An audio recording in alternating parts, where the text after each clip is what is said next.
கோவில்பட்டியிலேருந்து கரெக்டாக ஒரு 7 கிலோமீட்டரில் விஜயபுரியில் தாங்க ஒரு டிடிசி அப்ரூவல் ஒரு சின்ன ஃப்ளாட்டு கொண்டாந்துருக்கேன். யாருக்காவது தேவைன்னா ஸ்க்ரீனில் தெரிய நம்பருக்கு கால் பண்ணுங்கள். டேரெக்டாக அந்த ஃப்ளாட் ஓனர்கிட்டே நீங்கள் ரேட்டு பேசலாம். விஜயபுரி ஊருக்குள்ளே தான் அந்த ஃப்ளாட் அமைஞ்சிருக்கு. கரெக்டாக கோவில்பட்டியிலேருந்து இங்கே வரதுக்கு 7 கிலோமீட்ரு. இந்த லேஅவுட் பேர் வந்து அழகர் நகர். டிடிசி அப்ரூவலோடு இருக்குது. ஃப்ளாட்டு வடக்கு பார்த்துருக்கு. நான் நிற்கிறேன் பார்த்தீங்களா, இது வந்து 30 அடி பாதையில் ஒரு சூப்பரான ஃப்ளாட்டு. யாருக்காவது விஜயபுரி இல்லை இந்த சரௌண்டிங்கில் உள்ளவங்களுக்கு யாருக்காவது இந்த ஃப்ளாட்டு தேவைன்னா ஸ்க்ரீனில் தெரிய நம்பருக்கு கால் பண்ணுவாங்க. டேரெக்டாக ஃப்ளாட் ஓனர்ட்டே பேசுங்க. லேஅவுட்டில் வீடு முதற்கொண்டு கட்டிட்டாங்க. இந்த பக்கம் ஒரு புது வீடு கட்டுறாங்க, இந்த பக்கம் ஒரு புது வீடு கட்டுறாங்க. இது நம்ம விஜயபுரி ஊர் சுற்றி காட்டியா ஊர். அதை பாருங்கள், மினி பஸ்ஸெலாம் போக்குவரத்து அதிகம் உள்ள இடம். நம்ம பஸ்ஸை விட்டு இறங்கினதுமே அப்படியே நேராக வீட்டுக்கே வந்துடலாம். ஒரு சூப்பர் லேஅவுட்டுங்க. கோயில்பட்டிலேருந்து 7 கிலோமீட்டர் தான். நிறையா பேர் கிராமங்களில் தான் இன்றைக்கி விரும்புகிறாங்க.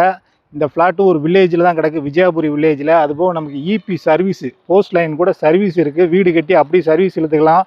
இல்லை இந்த ஃப்ளாட்டை வச்சு லோன் வாங்கினா கூட நீங்கள் லோன் வாங்கிக்கலாம். அது நம்மளே அரேஞ்ச் பண்ணி கொடுக்கலாம். 30 அடி பாதையில் வடக்க பார்த்த கிடக்கு.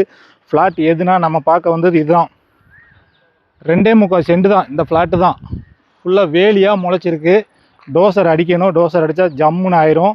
30 அடி பாதையில் அருமையான ஃப்ளாட்டு. மொத்தத்தில் இந்த 2.25 சென்ட்டுக்கு ஃப்ளாட் ஓனர் கேட்குற ப்ரைஸு வெறும் 6.5 லட்சம் தான். நேரில் வாங்க, ரேட்டு பேசலாம்.